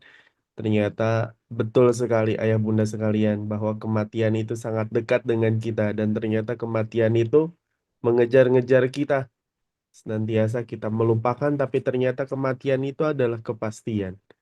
Baik, ayah bunda sekalian, mungkin sahabat Al-Quran yang ingin bertanya atau yang ingin berdiskusi atau yang ingin Ustadz curhat dong. Karena kalau pagi-pagi kan biasanya gitu ya. Jamaah, Bangga, tafadhol. Ayah bunda sekalian yang ingin bertanya. Ini ada yang udah resen, ada dari Ibu Niken dan Bapak Bambang. Assalamualaikum. Assalamualaikum Ibu Niken. Saya terlebih dahulu ke Ibu Niken. Waalaikumsalam warahmatullahi wabarakatuh. Insya Allah. Monggo Ibu. Pertanyaannya. Assalamualaikum Ustadz. Assalamualaikum warahmatullahi wabarakatuh. Gini ya Ustadz, tadi Ustadz menjelaskan amalan kita, kebaikan kita itu dilihat dari akhirnya. Nah ini saya mau tanya gini, seandainya namanya rumah tangga itu kan biasa ada perselisihan, ada percekcokan, atau mungkin ya apa namanya sudah untuk menjaga untuk biar tidak rame, jadinya akhirnya istri mengambil jalan untuk diam. Ya, tetap dengan menjalankan kewajibannya sebagai istri. Dia tetap beribadah, tetap tapi cuma untuk menjaga biar tidak ribut, biar tidak rame, akhirnya dia diam. Tapi tetap menjalankan apa yang sebagai kewajibannya. Nah, sementara saya pernah ada dengar dari Ustadz Anu Felix, bahaya kalau seandainya suami istri dalam keadaan bermasalah, saling diamlah gitu. Terus meninggal salah satunya. Apa nanti yang akan dijawab ke Allah nanti? Gitu, dengar dari Ustadz Felix. Nah, terus menurut Ustadz ini gimana Ustadz?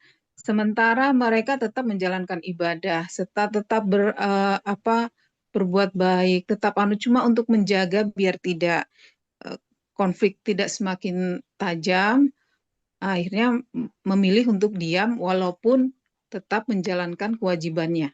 Menurut Ustadz bagaimana? Itu aja yang saya mau tanyakan. Assalamualaikum warahmatullahi wabarakatuh. Waalaikumsalam warahmatullahi wabarakatuh. Sudah tertangkap Ustadz untuk pertanyaannya? Sudah? Tidak tertangkap Ustadz, tapi bisa dipahami. Bisa ditangkap ya. Kena angin ya. Oke, Kan baik. yang dilihat katanya akhir dari hidup kita. Kan Siap. akhirnya gimana? Insya Allah bisa Sementara bisa paham. dipahami Ibu. Oh Tadi iya, makasih bercanda Ustaz. ke Ustadz Aris saja nggak bisa ditangkap, hanya bisa dipahami. Oke, baik. Siap. Bismillah. Pertama begini, sahabat Al-Quran yang dicintai Allah Subhanahu Wa Taala, itu yang disebut dengan silent treatment. Ya, apakah silent treatment ini dianjurkan di dalam rumah tangga? Tentu tidak. Karena itu yang nanti pada akhirnya membuat bom waktu yang tiba-tiba nanti akan meledak dan sekalinya meledak itu akan berbahaya. Ya, nah maka Ustadz kurang setuju dengan pendapat tadi ketika mengatakan, tapi tetap saya itu melakukan kewajibannya. Ya, lah gimana kita melakukan kewajibannya secara sempurna kalau kita aja diam-diaman? Kan berbicara dalam pernikahan itu ya bagian juga dari ibadah. Seperti itu. Berarti Mungkin kewajiban yang tadi dimaksud melayani suaminya dengan cara apa? Menyiapkan hidangannya, menyiapkan pakaiannya, menyiapkan kebutuhan-kebutuhannya seperti itu. Tapi ibadah itu universal, menyeluruh, nggak hanya sekedar itu, ya.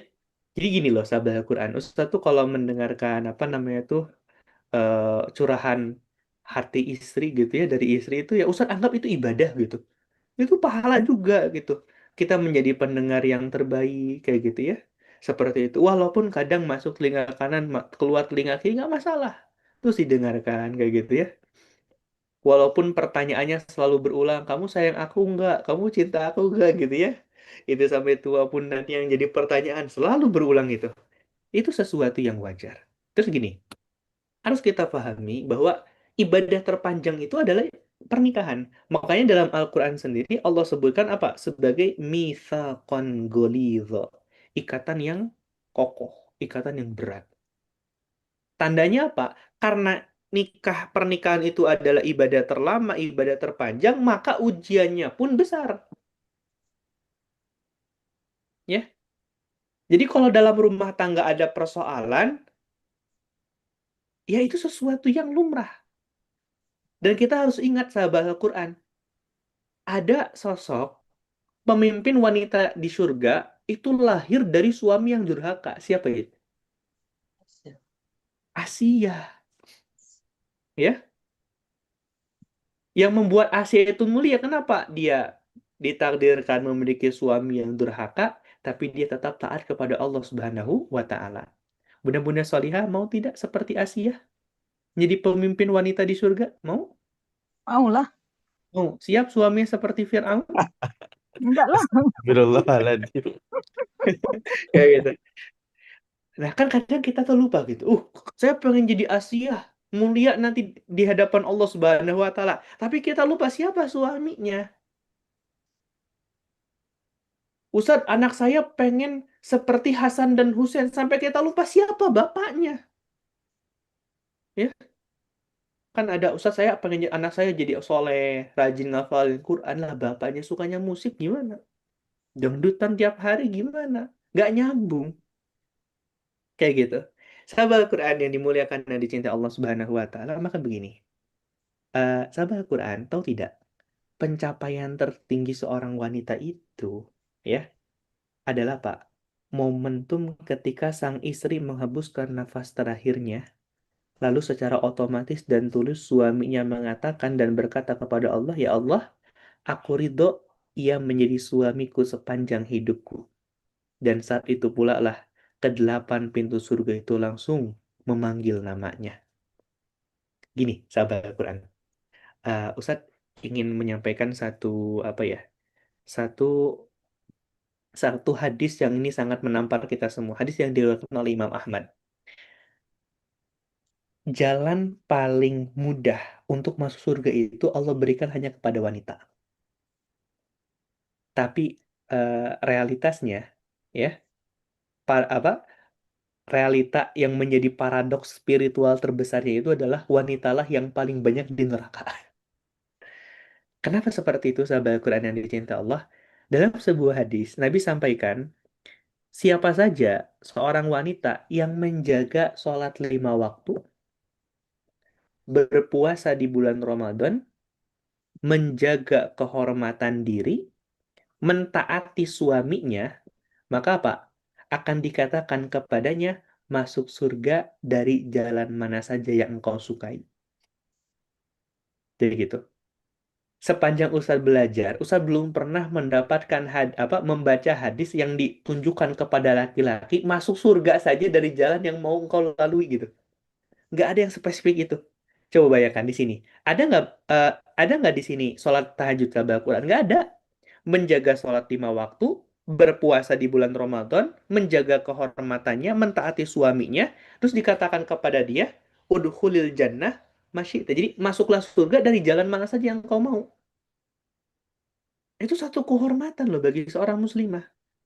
Nah, begini, maka dari itu dalam urusan rumah tangga sahabat Al-Quran gitu ya, tidak boleh ada silent treatment. Gak apa-apa, sampaikan saja dengan cara yang baik. Namun begini, cara menyampaikannya dengan cara yang baik di waktu yang terbaik. Contoh, apa yang seringkali ini Ustadz tidak untuk menasehati ya sahabat Al-Quran, karena Bapak Ibu pengalamannya lebih banyak daripada Ustadz. Harusnya Ustadz yang dapat nasihat dari Bapak Ibu semua. Nah, Ustadz hanya ingin reminder nasihat yang disampaikan oleh guru kami begini loh. Menasehati suami, menasehati istri itu harus di waktu yang tepat. Contoh, menasehati apa? Menasehati suami. Baru pulang kerja, jangan langsung diserang. Kayak gitu ya. Kalau langsung diserang, pikirannya udah pusing di pekerjaannya, mungkin dia dapat apa namanya tuh, dapat teguran dari atasannya, kayak gitu ya. Dia dapat apa namanya tuh, tekanan dari perusahaannya gitu ya. Perjalanan pulang kerja yang sangat melelahkan. Tiba-tiba istrinya langsung mengoreksinya ya, terjadilah pertengkaran di sana. Tunggu dia istirahat dulu, kasih dia makan, suruh dia mandi dulu, mau main HP dulu silakan. Terus ketika kita lihat dia udah mulai tenang, kita nanya, Mas atau apa namanya tuh biasa manggil apa ayah gitu ya. Bunda mau ngobrol sebentar boleh? Coba pasti masuk insya Allah. Jadi dengan cara yang baik. Termasuk kita ketika menasehati istri kita harus melihat kondisi. Istri kita lagi repot nih ngurusin pekerjaan rumah yang nggak beres-beres. Bantuin. Ya, atau kita melihat istri kita tuh, aduh ya Allah kasihan gitu ya, seharian kerepotan ngurusin toddler di rumahnya gitu ya. Coba dengan cara yang baik kita pulang ke rumah tuh apa? Bawa seblak ya. Nih oleh-oleh buat kamu kayak gitu ya. Dimakan tuh seblaknya pasti happy. Setelah dimakan, Bun, ayah mau bicara serius nih sama Bunda. Apalagi bahagia kalau seblaknya plus emas gitu ya. Wah, sangat bahagia banget ya. Kayak gitu. Nah, maka di sini ada seni dalam rumah tangga, sahabat Al-Quran.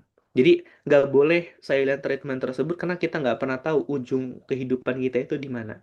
Nah, maka begini, kita harus, bahkan dalam satu riwayat itu kan jelaskan, kalau misalkan suami istri itu sedang bermusuhan, kayak gitu ya, harusnya salah satu tuh sadar gitu. Salah satu tuh sadar apa? Megang tangan suaminya, terus dia mengatakan, aku tidak akan melepaskan tanganmu sampai engkau itu ridho kepadaku. Nah, maka terakhir, sahabat Al-Quran yang dicintai Allah. Ini jadi satu nasihat untuk kita semua. Sahabat Al-Quran suka diplok nggak sebelum tidur? Kayak gitu ya. Pak Bambang diploknya udah berpuluh-puluh tahun ya, Pak. Kayak gitu ya. Tapi ada satu pertanyaan yang harusnya nggak pernah terlewat dalam kehidupan kita. Kehidupan berpasangan, apa itu? Sebelum tidur, kita itu harus bertanya kepada pasangan kita, wahai pasanganku, wahai suamiku, wahai istriku, apakah ada hakmu yang belum aku penuhi? Ya, itu pertanyaan suami kepada istrinya. Dan istri bertanya kepada suaminya, wahai suamiku, apakah engkau sudah meridhoiku hari ini? Harusnya itu. Jadi saling apa sama-sama saling introspeksi diri gitu, ya. Dan saling terbuka saja gitu. Sebetulnya mama itu merasa keberatan loh Pak kalau papa itu setiap pulang kerja main HP terus. Sebetulnya Bapak tuh merasa keberatan loh Pak kalau dia pulang kerja yang dibuka sama apa Papa tuh adalah HP terus, laptop terus gitu. Itu nggak sampaikan aja sahabat Al-Quran. Nggak perlu ditutupin kayak gitu ya. Sampaikan apa adanya. Seperti itu ya. Sahabat Al-Quran. Allah alam bisawab. Semoga Allah senantiasa menjaga keluarga kita menjadi keluarga yang sakinah, mawaddah, warahmah. Jadi kita ubah mindsetnya. Kalau kita mendapati suami kita tuh PR, kalau kita dapati istri kita tuh PR, jangan anggap itu sekedar masalah. Tapi apa? Anggap itu sebagai ladang pahala. Ustadz pernah loh dapat cerita. Ada suami istri sering bertengkar. Sampai apa? Istrinya tuh ngubah nama suaminya di teleponnya apa? Sumber pahala. Coba. Ya, itu dirubah namanya ladang pahala, sahabat Al-Quran. Jadi ketika misalkan suaminya itu apa ya pikas sebelen atau suaminya itu membuat dia tuh marah, dia itu selalu sadar, oh ini sumber pahala saya jadi berbeda lagi mindsetnya, bukan yang dilihat masalahnya tapi dilihat bagaimana pahala yang akan kita dapatkan dari itu semua, karena kita tahu mulianya Asia didapatkan dari durjananya suaminya yaitu Fir'aun, seperti itu ya. Wallahu alam bishawab. Alhamdulillah. Jazakallah khairan. Kasiran Ustaz Gifar. Tapi ini kenapa ya istri saya dari tadi gitu terus. Dari nasihatnya jadi sudah. Baik, selanjutnya kepada Pak Bambang. Monggo Pak. Oh, seandainya ada pertanyaan. Terima kasih. Eh, Bismillahirrahmanirrahim. Assalamualaikum warahmatullahi wabarakatuh, Pak Ustadz. Waalaikumsalam warahmatullahi wabarakatuh. Mohon izin bertanya, ini terkait dengan tema kajian pagi ini adalah mengingat kematian. Satu serang seringkali merasa khawatir bagaimana kalau mengingat kematian, bagaimana kita mengakhiri kondisi akhir-akhir pada saat kita sakaratul maut, kemudian kita menjalani kehidupan setelah kematian, itu justru menjadi kekhawatiran saya terus, Ustadz. Sehingga saya berusaha bagaimana ini. Setan di dalam menggoda manusia sepanjang hidup, dan ujian terakhir setan menggoda kita adalah di saat sakaratul maut juga.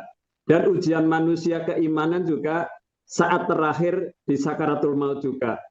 Kita mau tetap muslim atau jadi kafir, di mana pada saat kita sakaratul maut sebagaimana disampaikan tadi Ustadz, nanti akan hadir jin-jin korin atau iblis itu yang akan menggoda di detik-detik terakhir kita, yang menyerupai orang-orang yang paling kita cintai.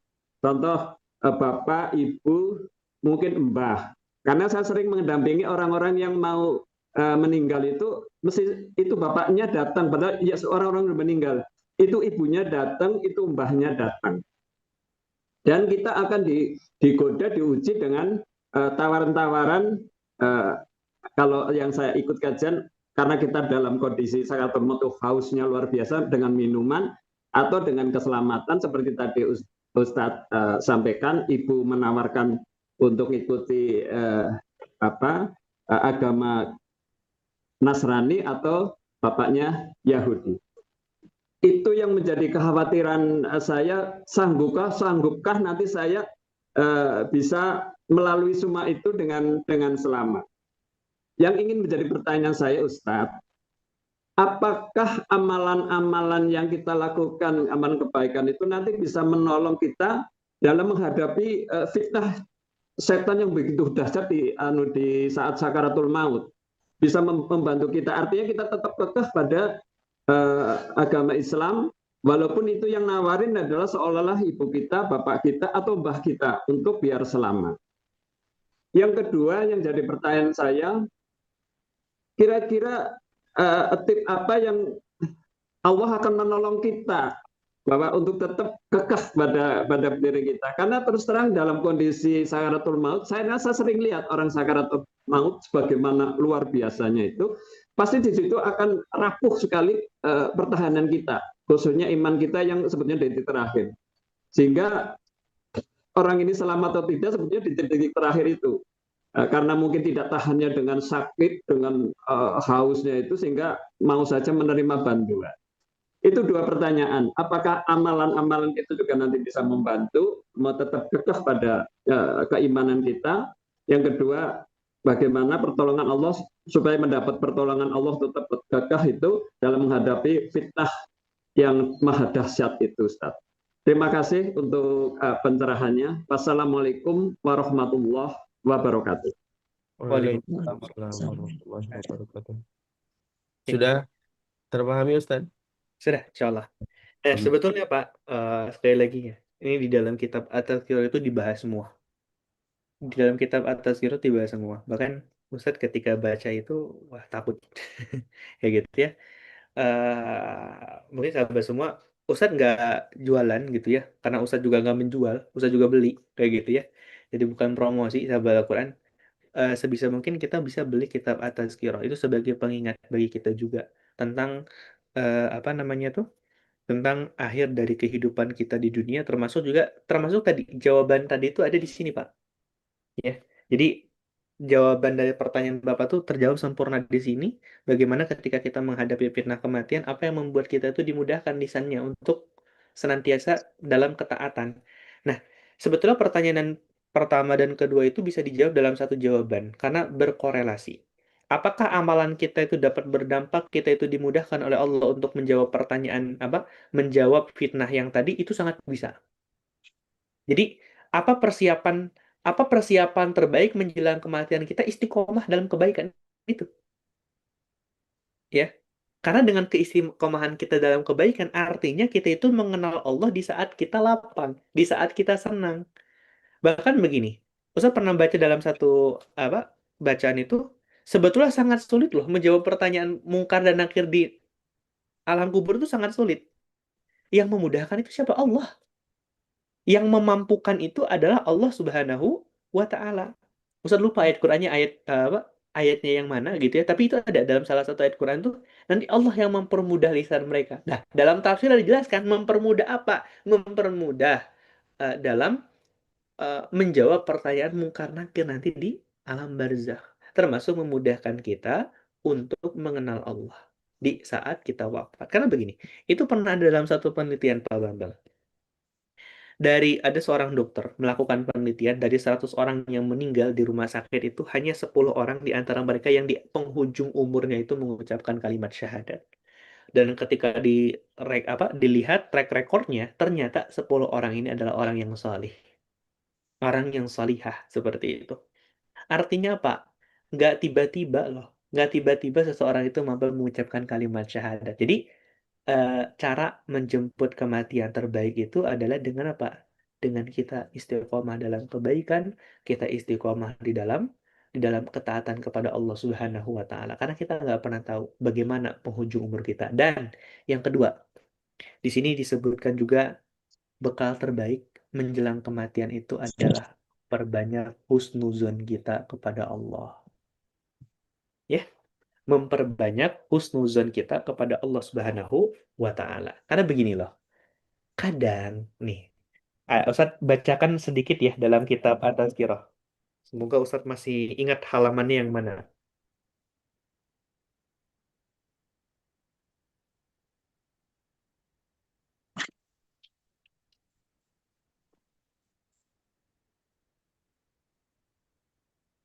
Nah, jadi berbaik sangka kepada Allah Subhanahu wa Ta'ala.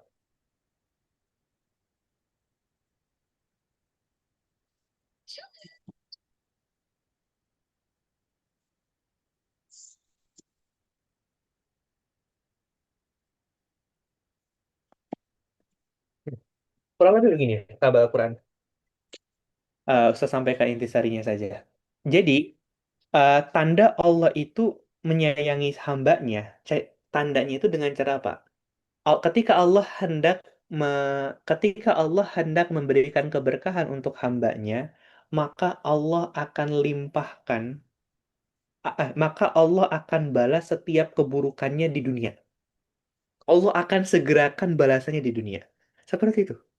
Jadi kalau Allah ingin meridhoi hambanya, ingin memberikan keberkahan kepada hambanya, maka Allah akan limpahkan, akan Allah balas setiap keburukan yang dia pernah kerjakan selama hidup di dunia.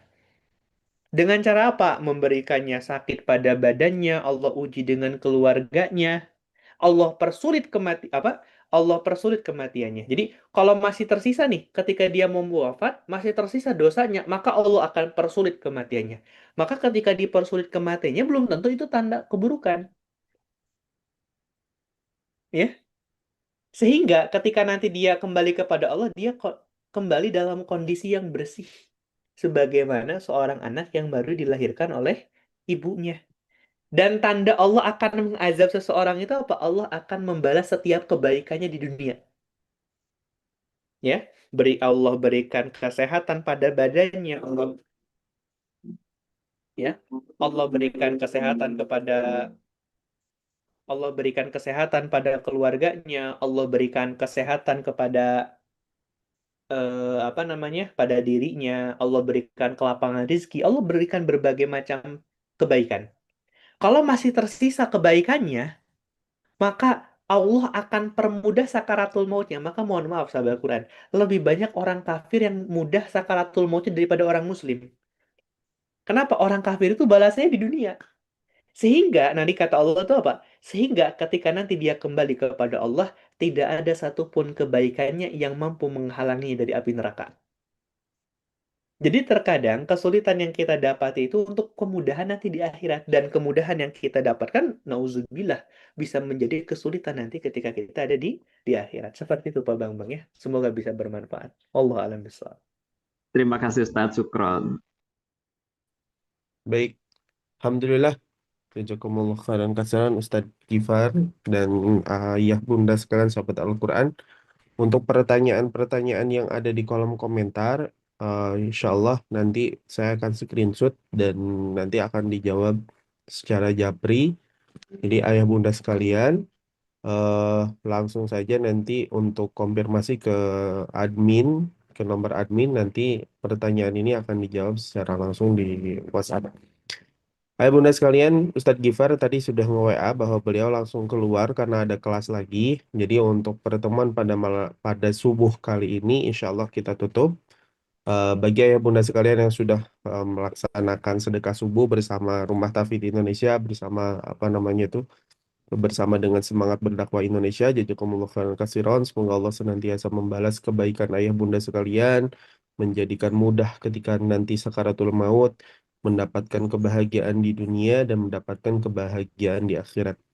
Ayah Bunda sekalian, insya Allah kami dari Semangat Berdakwah Indonesia, dari Rumah Tafidz Indonesia, dari kelas hijrah dan kelas tahsin, itu juga kami membuka namanya konsultan syariah. Jadi, bagi ayah bunda sekalian yang memiliki masalah, misal kayak kemarin ada yang mempertanyakan tentang warisan, ada yang mempertanyakan tentang zakat, ada yang mempertanyakan tentang infak, wakaf, dan sebagainya, kami menyediakan itu. Dan insya Allah untuk ustadz-ustadznya itu ada saya, ada Ustadz Gifar, dan ada ustadz-ustadz yang lain yang siap untuk menjawab setiap pertanyaan dari ayah bunda kalian, sahabat Al-Quran, yang memiliki masalah dalam masalah syariah. Baik, bunda sekalian, jazakumullah khairan katsiran yang sudah hadir pada pada subuh kali ini. Mohon maaf masih terbiasa kajiannya malam.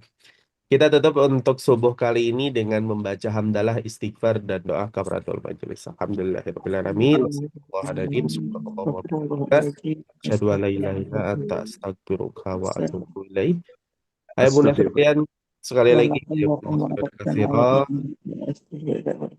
yang sudah hadir pada subuh kali ini. Semoga Allah senantiasa membalas kebaikan kita semua dan menjadikan kita sebagai hamba-Nya yang beriman dan bertakwa kepada Allah dan istiqomahkan kita